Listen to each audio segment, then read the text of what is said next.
Bismillahirrahmanirrahim. Alhamdulillahi rabbil alamin. Wassalatu wassalamu ala rasulillah, amma ba'd. Ikhwan sekalian, alhamdulillah pada kesempatan yang baik ini di sini kita akan kembali melanjutkan pembacaan kitab Al-Fiqhu Al-Muyassar.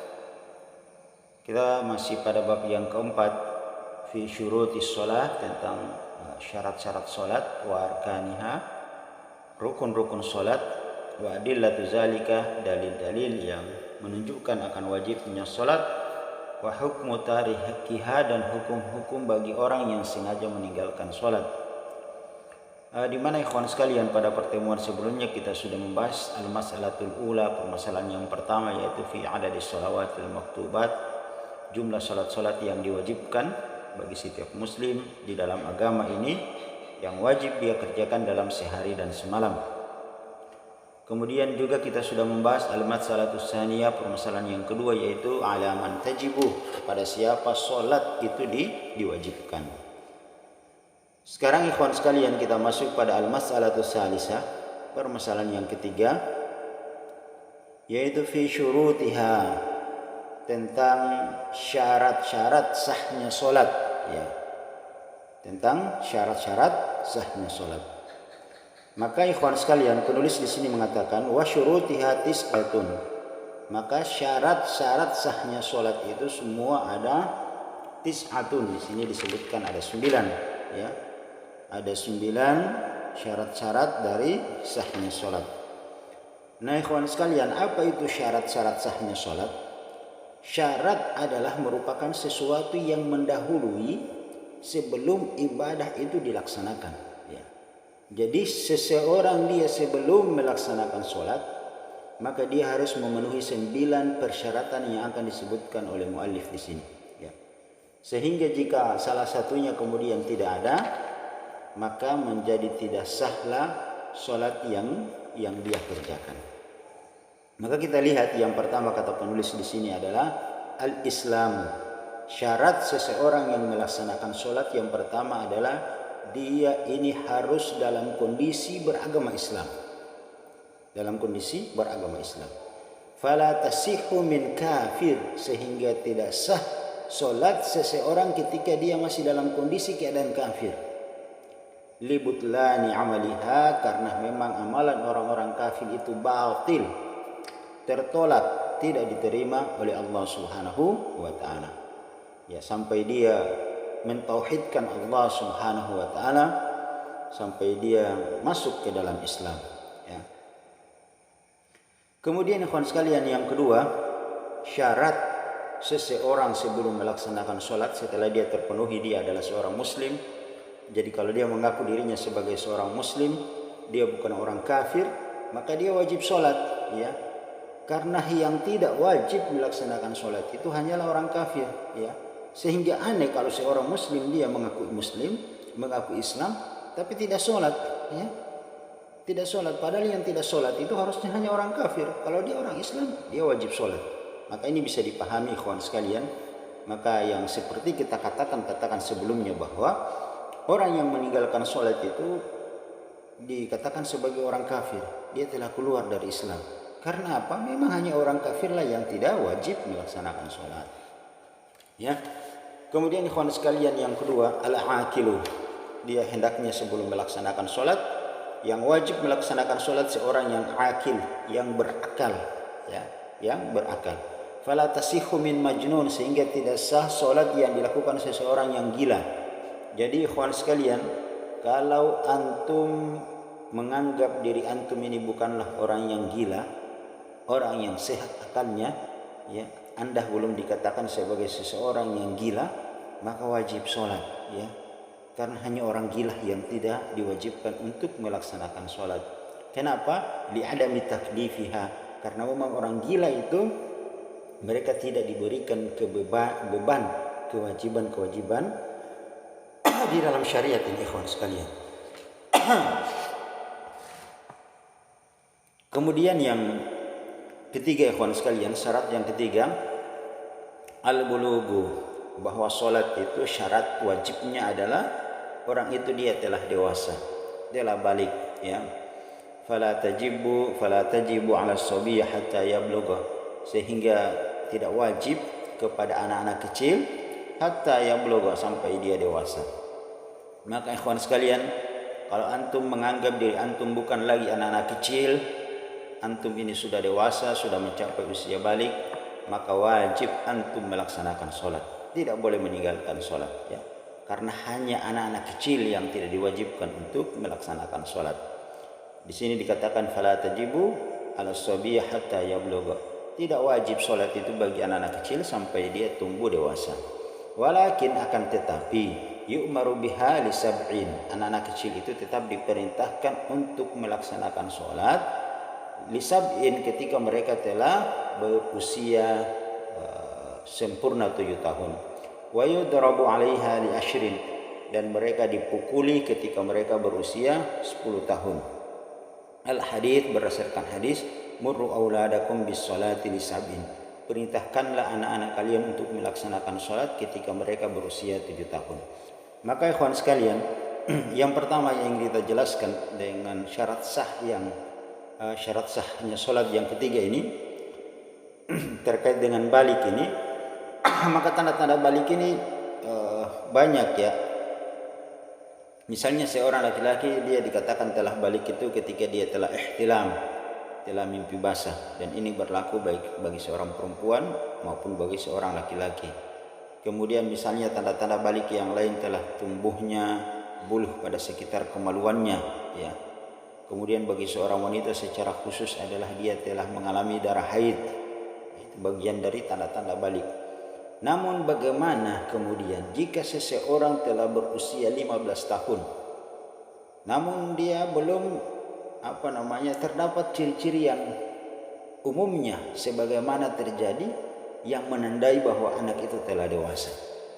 Bagaimana kalau dia tidak temukan tanda-tanda balik tersebut?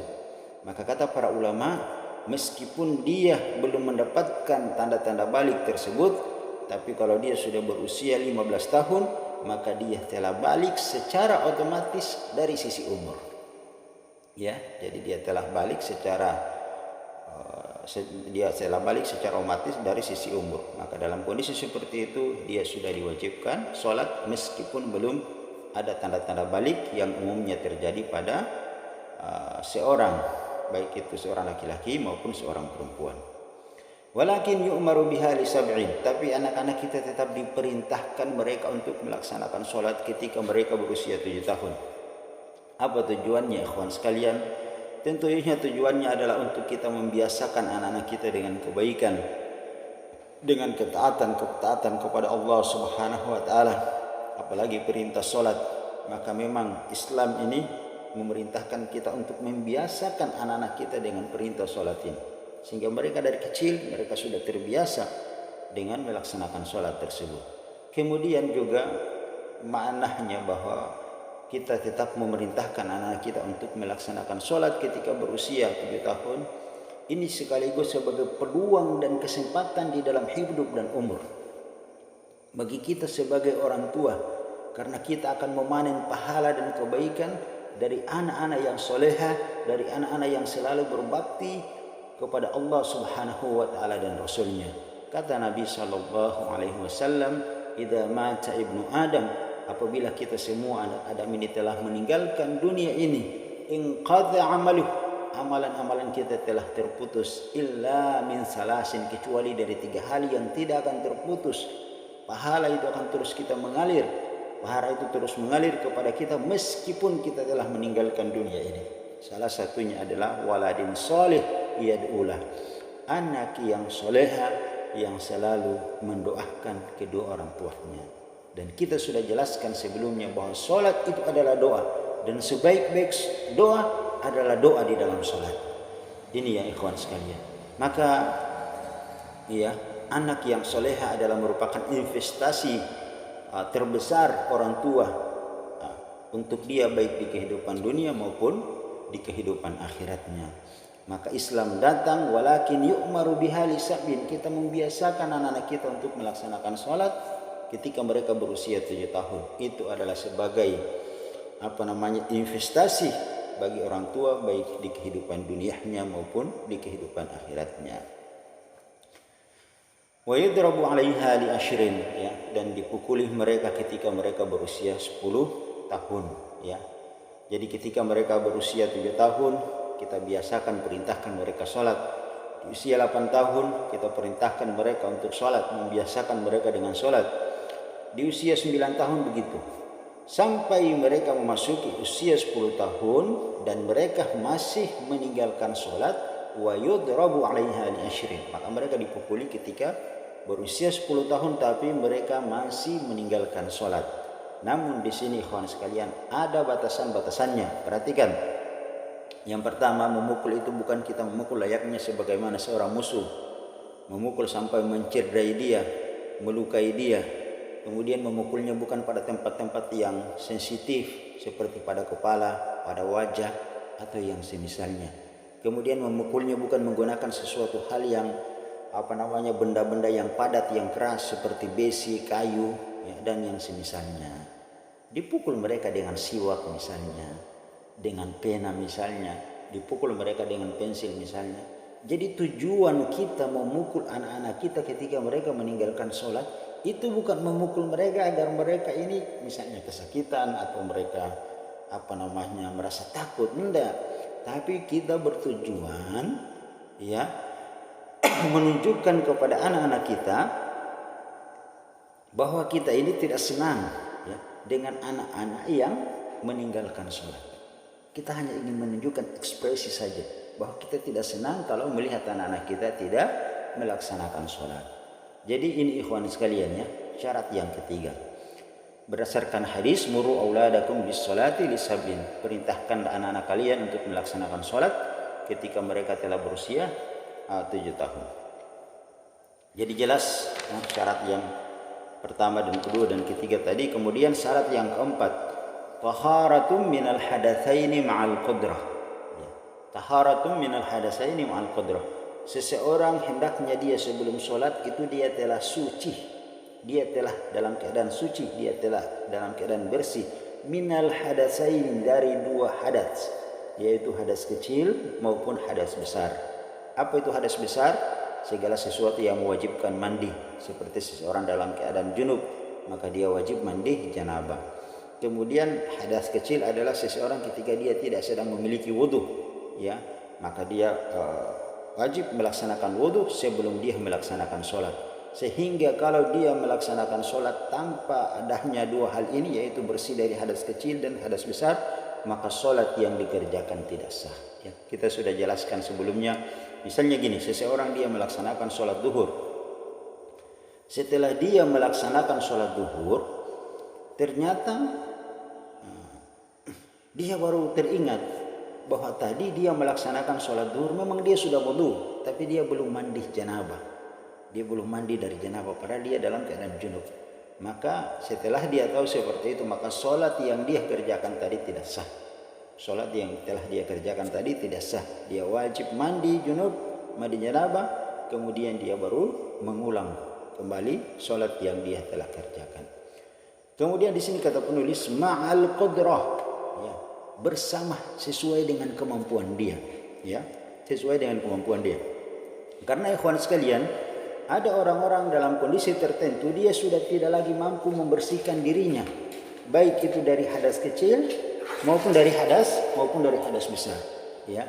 Ada orang-orang dalam kondisi tertentu mereka sudah tidak lagi mampu membersihkan dirinya baik dari hadas kecil maupun dari hadas besar. Seperti orang yang sakit misalnya, orang yang di atas pembaringan dalam kondisi yang sangat berat, dia tidak bisa lagi menggunakan air, dia tidak bisa lagi menggerakkan dirinya untuk bertayamum. Maka dalam kondisi seperti ini, setiap kali tiba masuknya waktu sholat, dia tetap wajib sholat. Karena perhatikan syarat yang pertama tadi, al-aqlun, selama seseorang masih memiliki akal.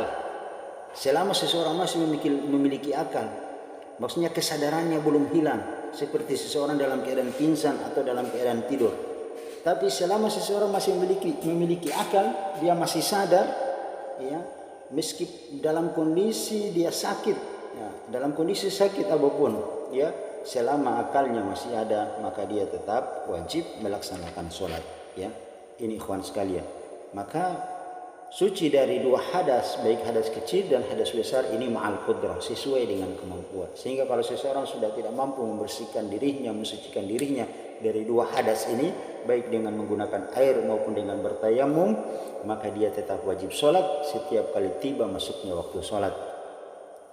Liqaulihi sallallahu alaihi wasallam, berdasarkan sabda Nabi sallallahu alaihi wasallam fi hadis Ibnu Umar, berdasarkan hadis Ibnu Umar, la yaqbalullahu salata bighairi tuhurin, Allah tidak menerima salat seseorang ya bighairi tuhurin, tanpa dikerjakan salat itu tanpa didahului dengan kita bersuci terlebih dahulu, ya. Allah tidak menerima salat seseorang yang tidak bersuci. Ini ikhwan sekalian. Kemudian kita masuk syarat yang kelima, ya. Dukhulil waqti lis salatil muakkad, masuknya waktu-waktu salat 5 waktu itu yang telah ditetapkan, ya. Liqaulihi ta'ala inna sholata kanat 'alal mu'minina kitaban mawquta, sesungguhnya salat itu adalah kewajiban bagi setiap muslim yang telah ditentukan waktu-waktunya, muakkata, ya, mawquta. Waktu-waktunya telah ditentukan, syariat telah menentukannya. Wal hadits Jibril, dan berdasarkan hadis Jibril, hina amman Nabi sallallahu alaihi wasallam, ketika Jibril datang mengimami Nabi sallallahu alaihi wasallam bis salawatil khamsa, pada salat-salat 5 waktu. Jibril mengimami Nabi dalam di salat zuhur, di salat asyar, di salat maghrib, di salat isya, di salat subuh. Jibril mengimami Nabi sallallahu alaihi wasallam di 5 salat 5 waktu, ya, di salat 5 waktu.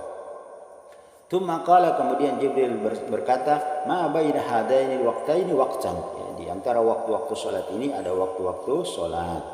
Fala tasihhu salata qabla dukhuli waqtiha, sehingga tidak sah salat seseorang yang dia kerjakan sebelum masuk waktunya, ya. Sehingga seseorang kalau menyengaja melaksanakan sholat sebelum masuk waktunya, maka sholatnya tidak sah. Kalau seseorang tidak sengaja melaksanakan sholat sebelum masuk waktunya, maka sholatnya tidak sah, dia harus wajib mengulangnya. Wala ba'da khurujiha, dan juga tidak sah sholat yang dikerjakan seseorang ba'da khurujiha, setelah keluar dari waktunya, illa li uzrin, kecuali bagi orang-orang yang memiliki uzur seperti safar, dia dalam kondisi sakit, atau memang dia ingin meniatkan menjamak sholatnya karena dia memiliki uzur-uzur tertentu. Tentu ikhwan sekalian, poin yang kelima ini kita sudah bahas pada bab yang ketiga, ya, pada pertemuan yang lalu, yaitu fi mawaqitis shalah, terkait dengan waktu-waktu sholat.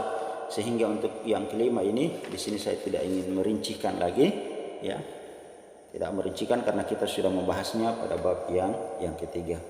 Maka ini ikhwan sekalian, ya, 5 syarat sahnya sholat yang sudah kita bahas.